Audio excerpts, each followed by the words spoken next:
nosotros situamos históricamente, historiográficamente, el surgimiento de la educación personalizada.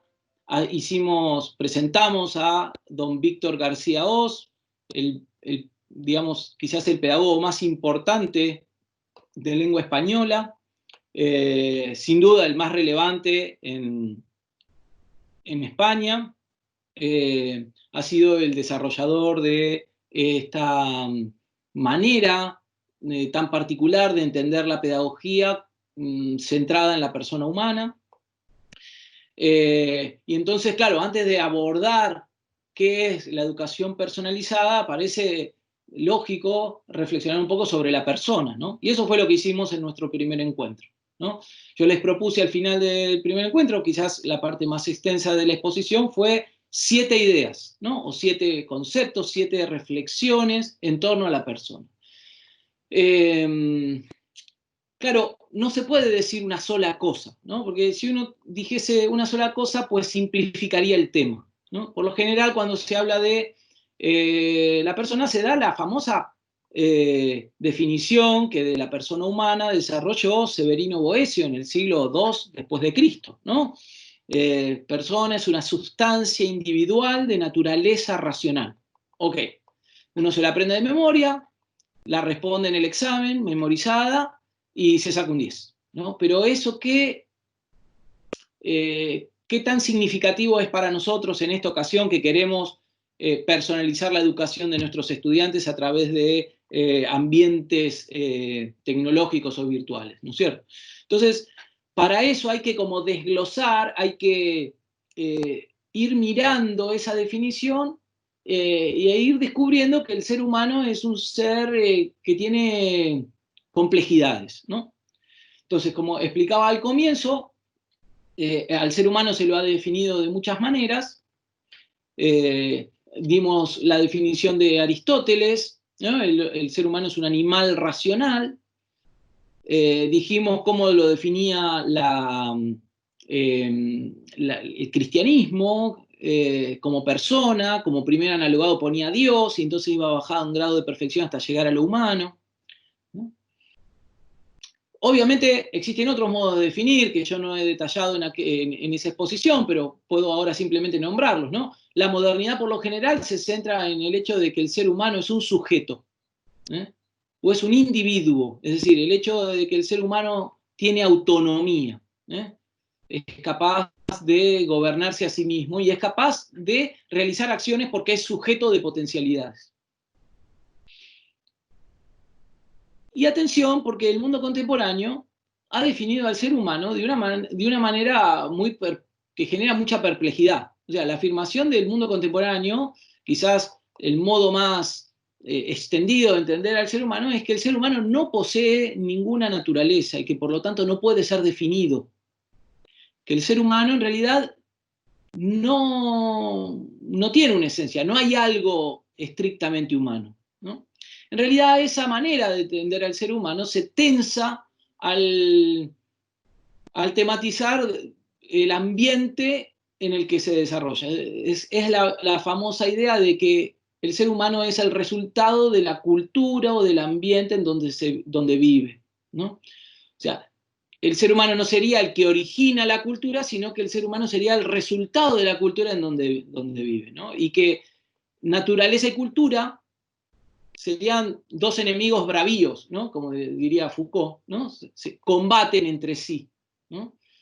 La naturaleza intenta imponerse, pero la cultura la aplasta, ¿no? Y entonces lo que brota es no un ser humano que naturalmente nace y despliega todas sus potencialidades que recibe al nacer, sino que el ser humano sería ni más ni menos que una construcción de la cultura, una construcción de la educación recibida, una construcción del influjo que padres, educadores, medios de comunicación, etcétera, ha hecho de él, digamos, ¿no? Y que por lo tanto esa construcción social del ser humano puede claramente deconstruirse, ¿no? Volver a construirse, volver a deshacerse y volverse a construir de otra manera. Y que esa deconstrucción, en algún sentido, sería lo que libera al ser humano de la opresión cultural en la cual está inserto. ¿Se ve? Esta manera de entender al ser humano no es una manera minoritaria, sino bastante extendida en los países de habla hispana, en Europa, en España en particular, pero con un gran influjo en el ámbito de los países latinoamericanos. En la mayoría de los países latinoamericanos que se ven influidos por esta manera de concebir al ser humano, que justamente es la no concepción del ser humano, ¿no? Sino que el ser humano es construido, se encuentra presente en casi todos los documentos educativos de relevancia de los sistemas educativos de toda Latinoamérica. Sobre este tema hay un texto que les recomiendo del profesor Alberto Palacios, un argentino, que se llama Las nuevas metáforas de la educación, ¿no? Que habla un poquito sobre esta temática y que podría resultarle interesante. Muy bien, entonces, aquí hay una idea clave, ¿no? Dime qué idea tienes de hombre y te diré cómo entiendes la educación de ese hombre, ¿no? Esto es muy importante. Y eso es lo que ha redescubierto el profesor Víctor García Oz. Que no sirve cualquier noción de ser humano para educar al ser humano, sino que hay que tomar la noción, la idea de ser humano que sea la que más se ajusta a la realidad del ser humano. Y eso es en donde nos instala hoy a nosotros en la consideración del ser personal. Según esta propuesta de educación personalizada, la manera de definir al ser humano más integral, la manera de definir al ser humano del modo más completo, en donde no se queda ninguna dimensión de lo humano fuera, es definirlo como persona. Definirlo como persona. Muy bien. Nosotros aportábamos, como primera de esas 7 ideas que dimos el lunes, la de que el ser humano puede ser definido como un ser filial. ¿Recuerdan, no? ¿Qué significa ser filial? Significa que uno es causado, que uno no existe por sí mismo, sino que uno existe porque otros han hecho algo para que existamos. Y decíamos que esa filialidad de lo humano está referida en muchos sentidos. En un primer sentido, quizás el más inmediato, es el sentido biológico. Existimos porque nuestros padres nos han concebido, ¿no es cierto? Pero luego podríamos encontrar otros sentidos filiales intermedios hasta llegar al sentido filial más total, ¿no? Y es que Dios nos ha creado, ¿no? Dios es nuestro Padre. Y entonces nosotros dependemos de Dios. También dependemos de nuestros padres biológicos. Pero entre nuestros padres biológicos y Dios, nuestro Padre, hay un montón de paternidades intermedias. Y por eso nosotros somos hijos. Porque necesitamos de esa asistencia de esos padres para poder crecer, para poder desarrollarnos. Que es en definitiva la tarea que todos los seres humanos tenemos en nuestra vida, que es crecer. Que es crecer. Y entonces tenemos paternidad en nuestros maestros y profesores, tenemos paternidad en nuestros jefes, en nuestros superiores en el trabajo, tenemos paternidad en nuestros gobernantes, tenemos paternidad en referentes espirituales, en referentes, por ejemplo, académicos, para nosotros que somos profesores, ¿no? De algún modo, yo podría decir, bueno, yo soy un hijo intelectual de determinado filósofo, ¿no? O si usted es historiador, bueno, yo sigo a este maestro de la historia que me hace, ¿no? Cada uno puede identificar esa paternidad en algún sentido, ¿no? Somos hijos. Podríamos decir que los seres humanos tenemos muchos padres y madres, ¿no? Por supuesto. Que son aquellas personas que a lo largo del itinerario de nuestra vida nos han ayudado a crecer como personas. Inicialmente, por supuesto, están nuestros padres biológicos, insisto, que eso nos instala en la también centralidad de la familia como agente educativo. Y esto es un agregado que estoy haciendo, ¿no? Pensemos que también don Víctor García Oz, cuando pensó en la educación personalizada, pensó en particular en la familia como agente educador.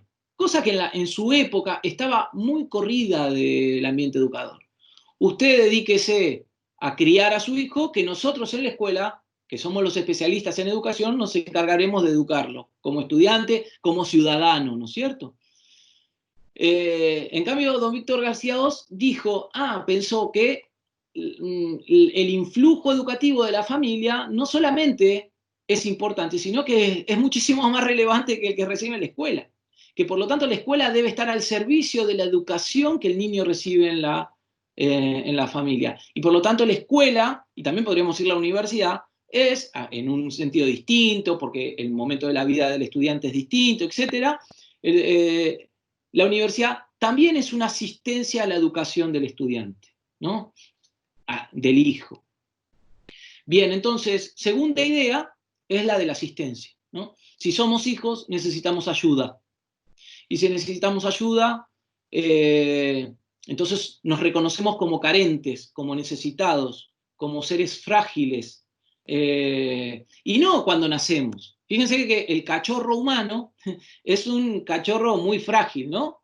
Necesita de mucha ayuda, necesita como de un ecosistema muy cuidado, con unas características particulares, durante largos periodos de tiempo, hasta que el ser humano es viable e independiente de ese ecosistema, ¿no? Nos estamos refiriendo a la familia como ecosistema óptimo para el desarrollo de las personas, ¿no? Y por eso insisto en la relevancia que don Víctor García Oz le ha dado a la familia y cómo ha hecho él para incluirla en el proceso formativo de la persona en su propuesta pedagógica, ¿no es cierto? Ahora bien, este hecho de que somos necesitados tiene su contrapartida, decíamos el lunes, en que podemos crecer, podemos mejorar, podemos ir a más. Y eso de que podemos crecer, podemos mejorar, no tiene límites. Es decir, no tenemos techo para nuestro crecimiento. Los seres humanos podemos crecer y crecer y crecer. ¿Y cuánto podemos crecer? Todo lo que destinemos de tiempo para hacerlo. Este también es otro agregado que no quise poner en el lunes, ¿no? Sí, los seres humanos, si hay algo que tenemos claro, es que moriremos. Si alguno todavía no lo sabía, pues es el momento de enterarse. Todos en algún momento asistiremos a la cita con la muerte y no podemos faltar a ella, ¿no? Ahora, lo cierto es que hasta que eso suceda, tenemos tiempo a disposición. Y es un tiempo bastante acotado. ¿Quién puede decir, ya he vivido suficiente? Y todos queremos vivir un poco más, ¿no? Hacer estas cosas que no hemos podido hacer, en fin. Cuando nos morimos de viejos, pero cuando a lo mejor la muerte viene bastante temprano, también nos sentimos, pero no he podido vivir lo suficiente, ¿no? La expectativa del hombre respecto del tiempo de su vida siempre es de que es escasa. De hecho, es uno de los recursos más escasos que el ser humano tiene, su tiempo, ¿no? Y entonces uno podría plantearse y llevar a fondo esta argumentación y preguntarse, bueno, ¿en qué debo gastar el tiempo? Porque no lo puedo gastar en cualquier cosa porque es escaso el tiempo que tengo, ¿no? Entonces, una respuesta muy general sería la siguiente. El tiempo lo tengo para crecer. Y mientras no crezco, estoy perdiendo el tiempo en vez de gastarlo. ¿Se ve? Claro, uno puede crecer no solamente en la escuela, sino que puede crecer de muchas maneras distintas, ¿eh? ¿Se entiende, no? O sea, es decir, hacer, planificar, proyectar en nuestra vida tareas, cosas, emprendimientos, proyectos que sean para nuestro crecimiento, ¿no? En particular, lo que tenemos los educadores es que encontramos, y esto tiene calado profundo, ¿no? Encontramos como un modo de crecer en la tarea de ayudar a crecer a otros, ¿no? Y eso es fabuloso, digamos, ¿no? Es un tiempo que ponemos al servicio de los demás para que los demás crezcan, pero en el hecho de que ayudar a crecer a los demás, crecemos también nosotros, ¿no? No apostilla de la tarea educativa, que no tienen otras tareas profesionales, ¿no? La nuestra esa es una gran diferenciación. Cuarta idea del lunes, ¿no? Los seres humanos somos seres complejos, ¿no? Y entonces ahí voy a empezar a utilizar mi presentación, ¿no? Y entonces, fíjense, los seres humanos somos como una cebolla, ¿no? En Colombia se dice cebolla también, ¿no es cierto? Ok, muy bien. Somos como una cebolla. Es como una cebolla, es una metáfora, nadie se siente agredido, ¿no? Y decimos que somos como una cebolla porque no somos sencillos. Somos muy complejos. Si uno corta una cebolla, lo que descubre es que interiormente hay un montón de capas, ¿no? Hay capas en la cebolla, ¿no? Hay como... también podríamos haber puesto el ejemplo de un alcaucil, una alcachofa, ¿no?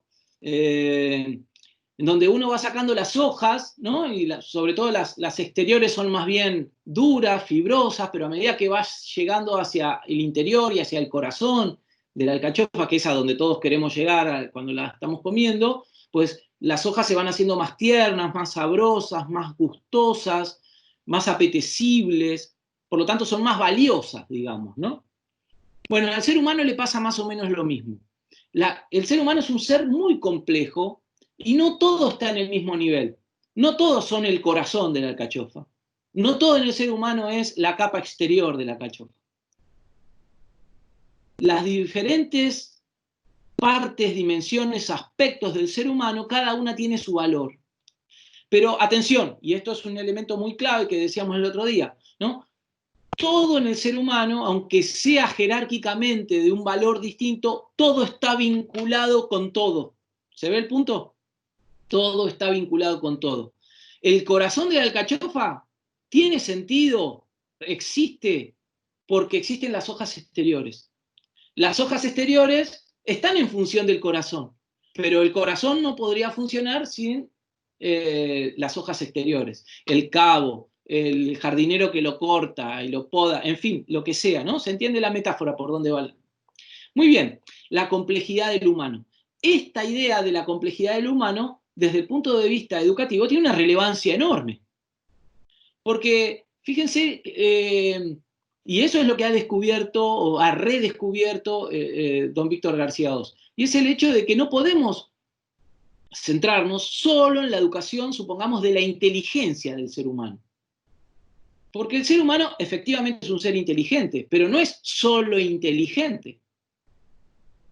¿Qué hacemos con lo demás? ¿Qué hacemos con una inteligencia sobreagrandada, ¿no? Sin una voluntad que la siga a la inteligencia, ¿no? Entonces aparece la voluntad como otra cosa que también hay que educar, la voluntad. Pero el ser humano no es solo inteligencia y voluntad, es afectividad también. Entonces aparece otra dimensión que desde la educación personalizada dice, atención, hay que educarla. Alguien podría decir, bueno, a mí me corresponde educar la afectividad si yo estudié de profesor de matemática, que de la afectividad se ocupe el estudiante o que de la afectividad se ocupe la familia del estudiante, pero a mí, bueno, la educación personalizada dice, ¿es mi estudiante un ser afectivo? Pues entonces vamos a por ello, ¿no? Eduquemos también la afectividad. Y en eso consiste básicamente la llamada educación integral, el concepto de integralidad de la educación del que han salido varias cosas en la rutina de pensamiento a la que nos hacía referencia Javier al comienzo de la sesión.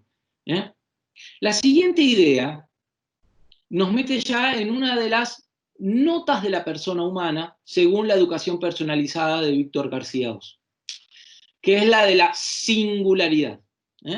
La singularidad es la primera nota que queremos destacar y que señala don Víctor García Oz. Pero don Víctor García Oz, al hablar de las notas, inicialmente, voy a volver un poquito para atrás, en la década del 70, en unos textos anteriores a la sistematización de la educación personalizada, nombró a estas tres que aparecen ahí: singularidad, apertura y autonomía, ¿no?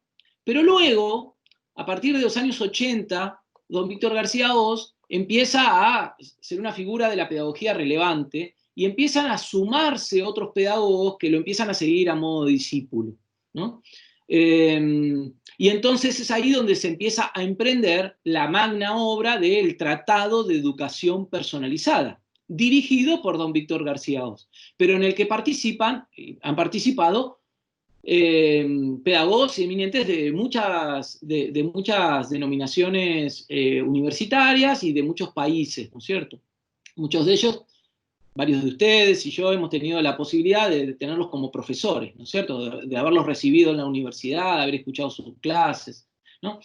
Realmente la obra es enorme. He buscado una foto a ver si encontraba todos los libros, ¿no? Para mostrarlos en un anaquel, para que vean. Es realmente una obra grande, como de más de 20 volúmenes, donde se abordan, por supuesto, los temas centrales de la pedagogía que propone García Oz para la educación personalizada, pero después cómo esa educación personalizada puede ser aplicada al ámbito de la enseñanza de la lengua, al ámbito de la enseñanza de la historia, la educación física.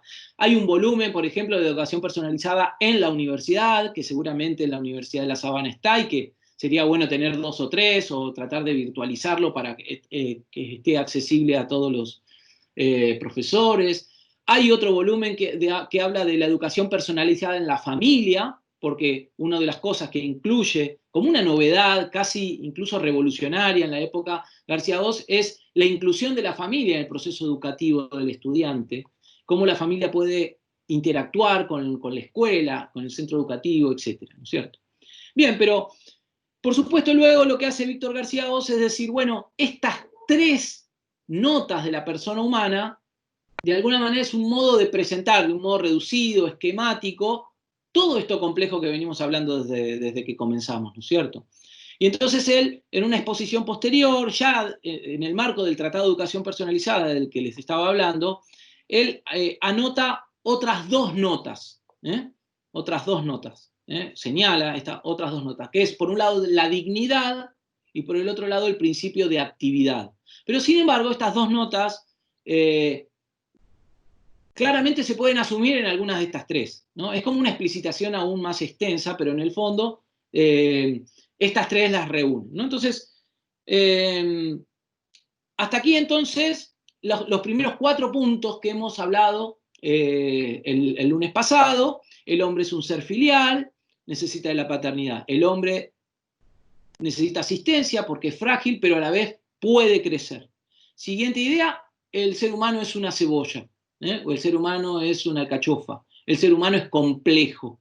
El ser humano tiene infinidad de dimensiones, esas dimensiones están todas vinculadas entre sí, no se puede entender una dimensión sin apelar a la otra, no se puede educar una dimensión sin de algún modo contar con esa otra dimensión, etcétera, ¿no es cierto?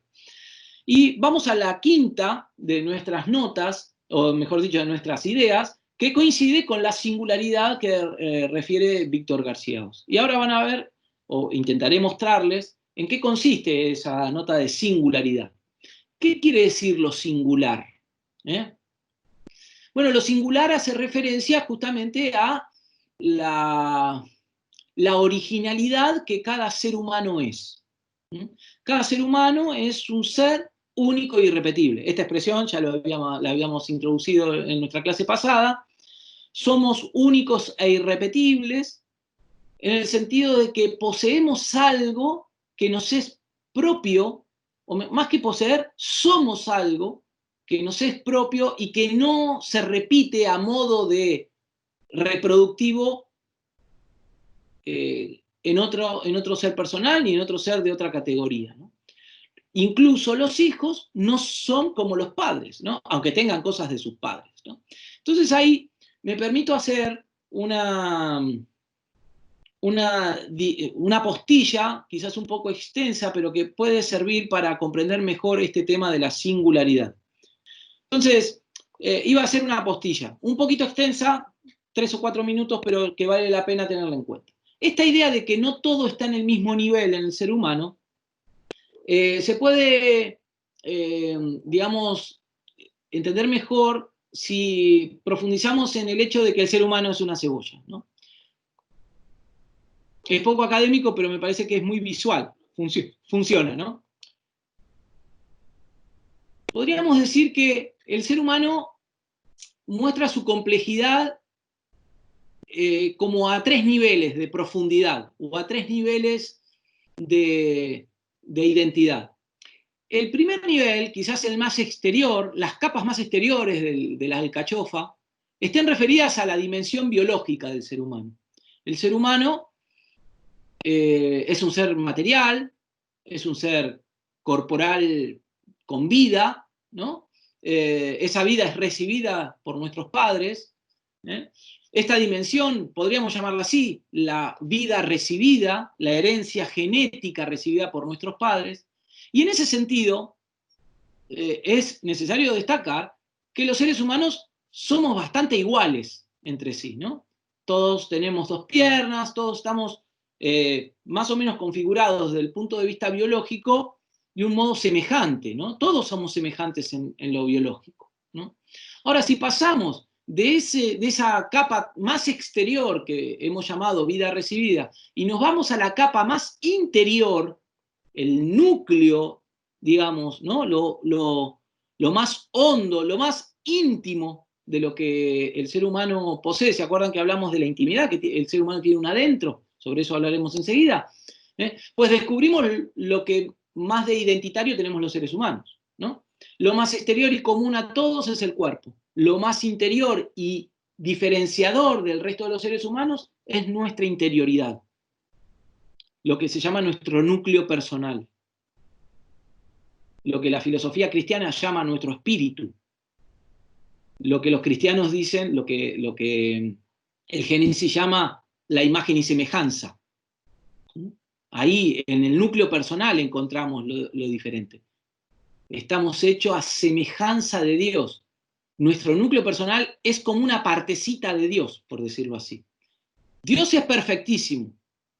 Lo que tengamos nosotros, cada uno de nosotros de perfecto, es muy original porque es esa, es semejanza de esa perfectibilidad de Dios, ¿no? Núcleo personal, lo identitario, nuestra intimidad, ese espacio íntimo en donde solamente en principio estamos nosotros. San Agustín dirá, más íntimo a nosotros es Dios, pero bueno, ese es otro punto, ¿no? Ven cómo esta consideración tiene muchísimas líneas para poder proseguir pensando en ella.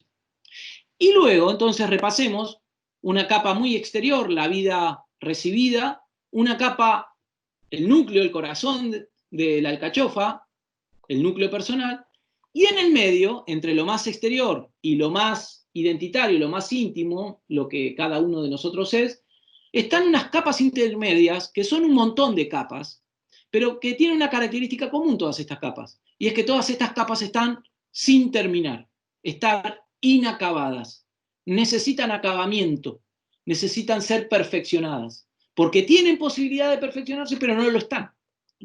Y entonces ahí aparece el núcleo, la dimensión del ser humano en donde el ser humano puede ir a más, el ser humano puede mejorar, el ser humano puede crecer. Podríamos decir que las capas intermedias son la de la vida creciente. Entonces tenemos tres capas, la vida recibida, la vida creciente y la vida personal o el núcleo personal, ¿no? Por lo general la tarea educativa se mueve por el ámbito de las capas intermedias, de la vida creciente. ¿Qué hay de creciente en el ser humano? La inteligencia, la voluntad, la afectividad, no sé, la dimensión creativa, el uso inteligente que hacemos de nuestro cuerpo, la capacidad de vincularnos, de saber gestionar nuestras emociones y sentimientos, de poder percibir las emociones y sentimientos de los que se relacionan con nosotros. Y fíjense que aquí aparece otra cosa, ¿no? Si los educadores, sobre todo los educadores institucionales, los de la educación formal, la universidad, los maestros y profesores de la escuela media, ¿no? Se vinculan a través de esta dimensión de la vida creciente, también descubrimos que los vínculos más potentes, los vínculos más íntimos, los vínculos constitutivos del ser humano, no están en ese nivel, sino que están en el nivel más íntimo, en el central, ¿no? Los vínculos familiares, la paternidad, la filiación, la hermandad o la fraternidad, ¿no? Allí es donde encontramos los vínculos más íntimos, en el núcleo personal.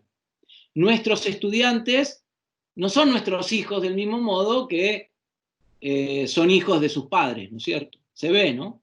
Nuestro padre espiritual, sea cual sea, el que cada uno tenga, si profesa una religión, pues posiblemente tenga un vínculo de intimidad con él, ¿no? ¿Se ve? Ahora, con las personas que nos cruzamos en la calle, tenemos un vínculo muy exterior, muy externo, ¿no? Bueno, no, físicamente no nos chocamos, ¿no? Miren, les voy a contar una anécdota un poco para matizar esto que quizás se torna un poco abstracto y difícil. Por eso lo de la nube, ¿no? En la presentación, ¿no? Porque es un poco etéreo todo esto de lo que venimos hablando, ¿no? No es del todo concreto. Para eso está Rosario, que es la expositora que hablará a continuación, que tratará de bajar esto a las situaciones de aula más cotidianas, ¿no? Mira, me ha pasado aquí en Buenos Aires de tener que viajar en el subte, en el metro, hasta la oficina en la universidad, ¿no? Y entonces, bueno, era un día de muchísimo calor, yo estaba así, vestido como estoy ahora, pero, claro, entré al metro, el metro estaba llenísimo de gente, y bueno, a medida que iba entrando más, quedé apretado en una esquina del vagón con un señor que llevaba una musculosa muy grande, todo transpirado, colorado de calor, la mano arriba, porque se estaba agarrando para no caerse, y yo estaba pegado panza con panza, una situación realmente muy incómoda para él y para mí, aunque me parece que yo lo sufría más que él, ¿no? Entonces yo decía, bueno, acá nuestro contacto corporal está pasando a cosa íntima, ¿no es cierto? No sé si se entiende lo que quiero decir. Pero dije una cosa, dije para mí, pensaba para mí, bueno, esto, la verdad que la experiencia no es muy buena, pero puedo salvarme de esto si yo no lo miro a los ojos, ¿no? Si no nos miramos a los ojos, aquí no ha habido intimidad, decía yo, ¿no es cierto? Haciendo este juego de que muchas veces se entiende que el mirar a los ojos es como mirar a la interioridad de las personas, ¿no? Pensemos a aquellas mujeres que a lo mejor se sienten como invadidas en su intimidad cuando alguien las mira de una manera provocativa o imprudente, ¿no es cierto? Entonces, en principio, los seres humanos que no tenemos vinculaciones ni educativas ni íntimas, nos relacionamos con los demás de modo corporal inicialmente, ¿no? Nos cruzamos en la calle, le damos el paso a alguien nos da el paso a nosotros. Tenemos esas experiencias un poco escatológicas, si ustedes quieren, en el metro, ¿no? Que yo conté un poco para amenizar la velada. Pero, claro, la intimidad la intimidad de otra persona no se percibe rápidamente. Supone conocimiento, supone profundización, supone indagación y supone, por otro lado, intención de una parte y de la otra para que las personas conozcan la intimidad del otro. Bueno, muy bien. Entonces, fíjense que esta singularidad, volviendo ahora sí a nuestra presentación, lo que justamente nos descubre es que tenemos una intimidad, ese núcleo personal del que les hablaba hace un minuto, ¿no? Lo más íntimo, ¿no? ¿Qué quiere decir que poseemos intimidad? Bueno, justamente que tenemos una vida interior, que tenemos un adentro, que hay allí todo un mundo al que en principio podemos acceder solo nosotros, ¿no? Y que ese mundo es único, ¿no?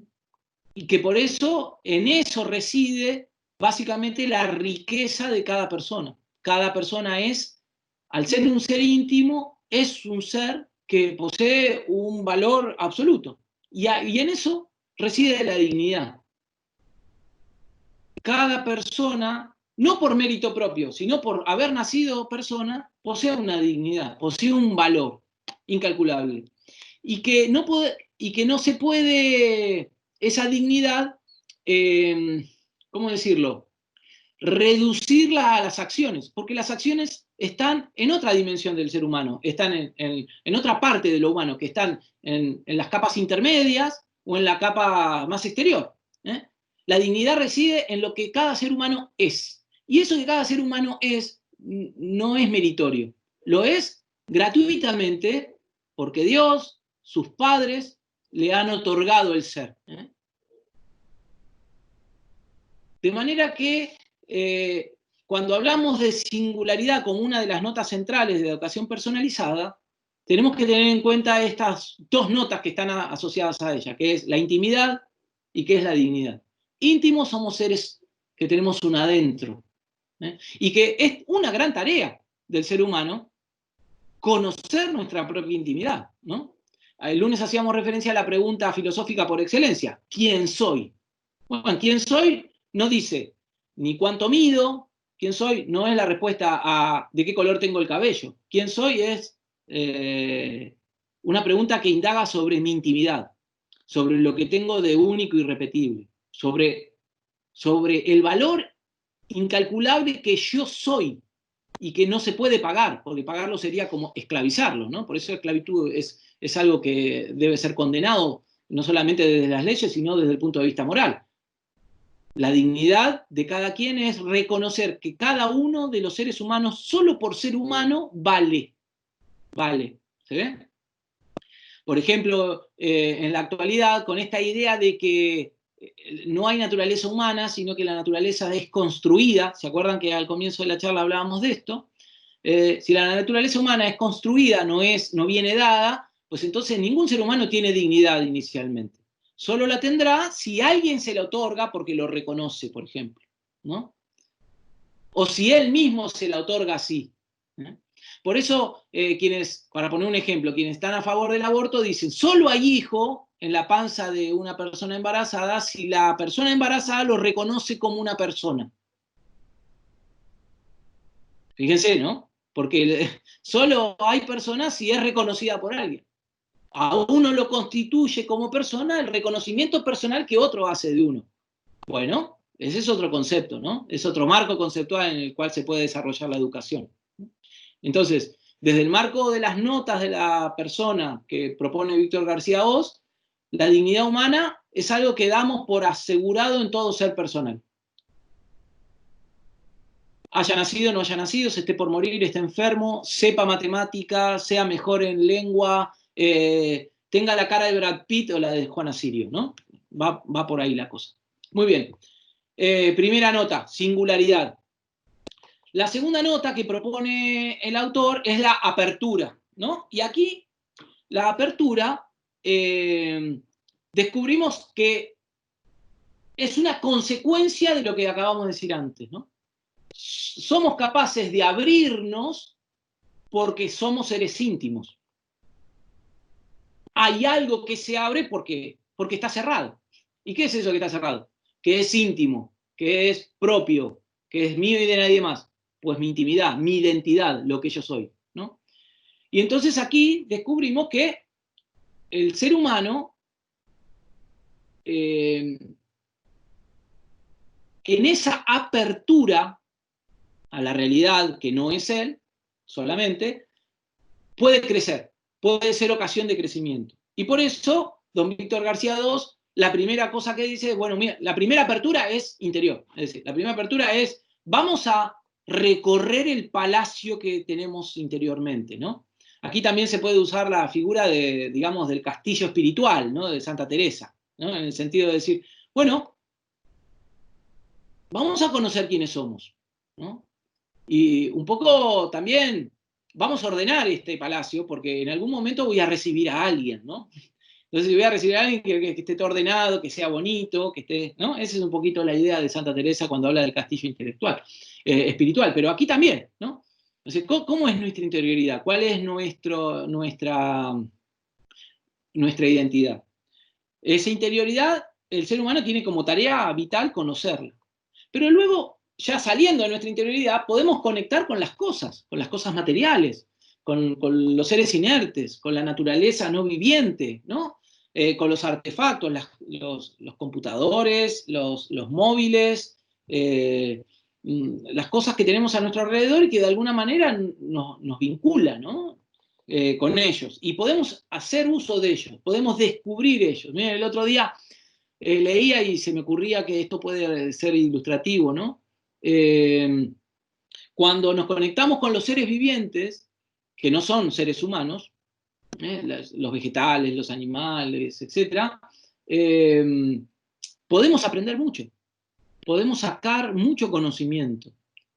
Habrán escuchado hablar de unas ciencias que encuentran en la observación de cómo son los seres vivientes, cómo funcionan los seres vivientes, los procesos vitales de los seres vivientes, algunas inspiraciones para, emulando eso, diseñar, por ejemplo, las ciudades o el funcionamiento de las organizaciones. Se suelen llamar ciencias bioinspiradas, ¿no? ¿Cuánto conocimiento se ha sacado, por ejemplo, de la observación de cómo funciona una colmena, por ejemplo, de abejas, o un hormiguero, ¿no? Y tratar de comprender allí, que sin dejar de recordar que las hormigas son hormigas, los seres humanos son humanos, ¿no? ¿Hay algo de la organización de la colmena que pueda servir para la organización, por ejemplo, de la universidad, de la facultad de educación, por ejemplo, o de la ingeniería, ¿no? O de la organización política de un país? La ciencia, es decir, mirar la naturaleza viva e inspirarse en ella para ver cómo podemos organizarnos los seres humanos. Es muy interesante. Bien. Por ejemplo, todos conocerán esa película, El curioso caso Benjamin Button, ¿no? Esta persona que nace como viejita, ¿no? Vieja, y a medida que va creciendo, se va rejuveneciendo, ¿no? Bueno, esa película está inspirada en un hecho real, que está basado en una enfermedad genética que es una enfermedad genética rara, pero que, digamos, puede servir para entender la lógica del rejuvenecimiento celular. Y hay muchísimos investigadores que están poniendo la lupa en eso para ver si es posible retrasar el proceso de envejecimiento de las células del ser humano, por ejemplo. Y la verdad hay que decir que, por ejemplo, en el tema de las ratas, que han experimentado con ratas, ya han logrado avances, ¿no?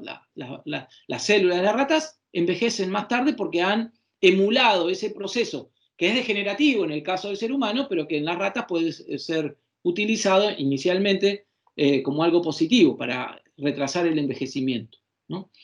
Sobre eso hay mucho que se podría plantear en torno a todo este movimiento cultural que es el transhumanismo. ¿Han escuchado hablar del transhumanismo? Si quieren, en otro momento charlamos sobre eso. Luego están las demás personas, ¿no? Es decir, la apertura a los demás también es un momento de... Es decir, esto en las notas de Víctor García Oz se ve claramente en todo su tratado de educación personalizada.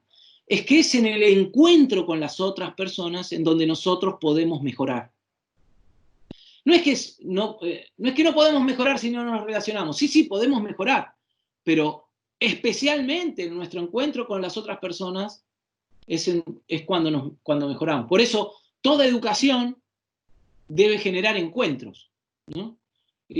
Por ejemplo, el concepto de universidad en un campus tiene ese sentido, en que las personas se encuentren en un lugar, en este caso el campus, y en ese encuentro uno, digamos, saque partido de ese encuentro para mejorar uno.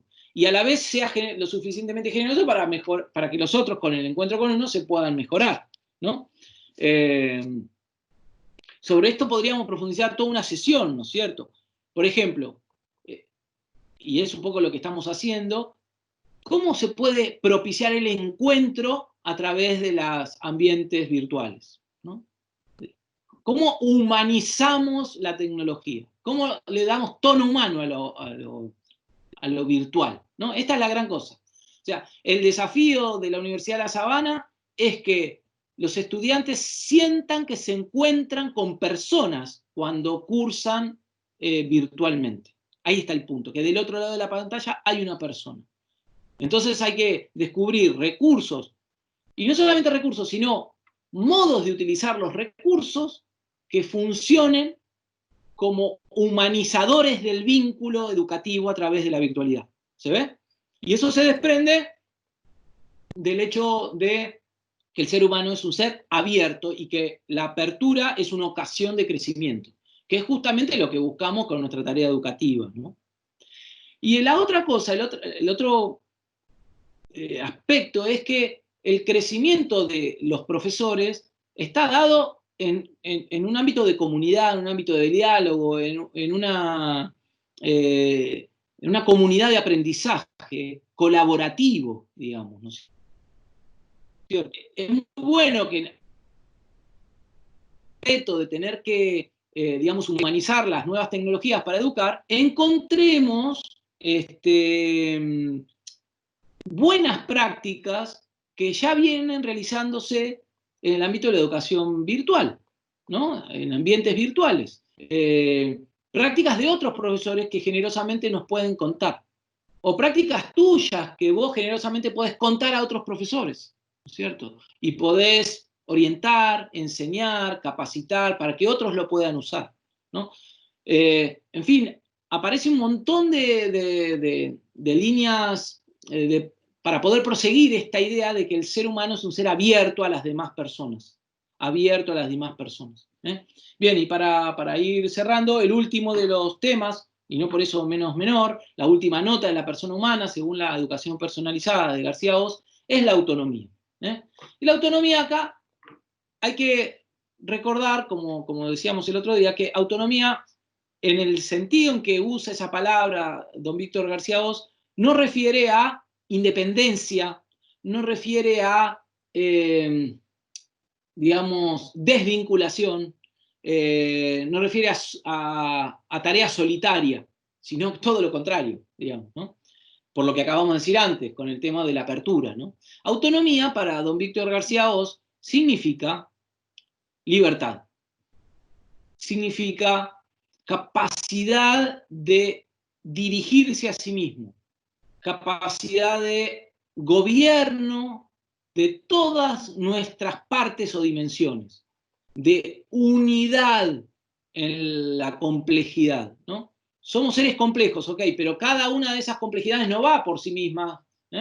Decía un estudiante, bueno, yo de lunes a viernes soy un gran estudiante, los sábados y domingos soy un atleta del sexo, ¿no? Haciendo alusión un poco a su modo de divertirse que tenía el fin de semana, ¿no?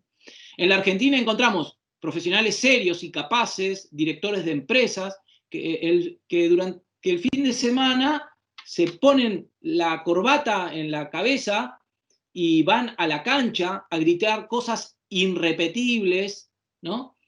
Y entonces uno dice, bueno, ¿cómo se puede vivir unitariamente eso? O son dos personas, de lunes a viernes de un modo y fin de semana de otro, ¿no? Entonces, la libertad supone como ser íntegros, ¿no? La integridad es una virtud que está ahí dando vuelta. Íntegro quiere decir, bueno, es que yo obro de una manera porque tengo la convicción de que debo obrar así, aunque nadie me esté mirando. ¿Se ve? Ese es el enfoque, ¿no? Junto con la libertad está todo el gran tema de las motivaciones, que lo agregué porque aparecía en la rutina de pensamiento que nos mostraba Javier, ¿no es cierto?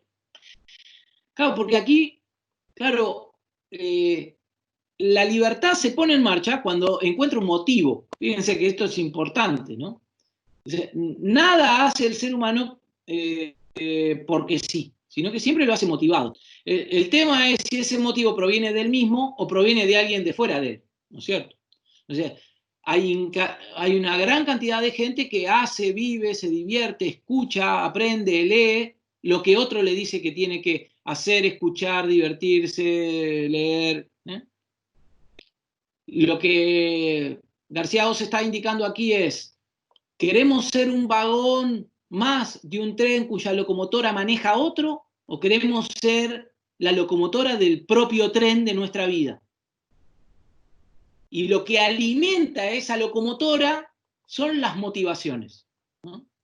Y entonces aquí García Oz también tiene muchísimo calado todo esto, y es: todos nosotros trabajamos como profesores y nuestros estudiantes asisten a nuestras clases por motivos. Hay unos motivos por los cuales lo hacen. La pregunta es la siguiente: ¿todos asistimos a esos encuentros por los mismos motivos? Claramente no. Claramente no.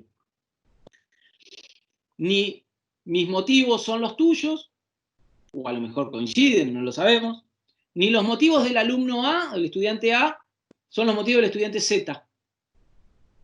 De manera que lo que sí tenemos claro es que al profesor le corresponde trabajar en elevar la calidad motivacional del estudiante. ¿Y por qué al profesor le corresponde eso?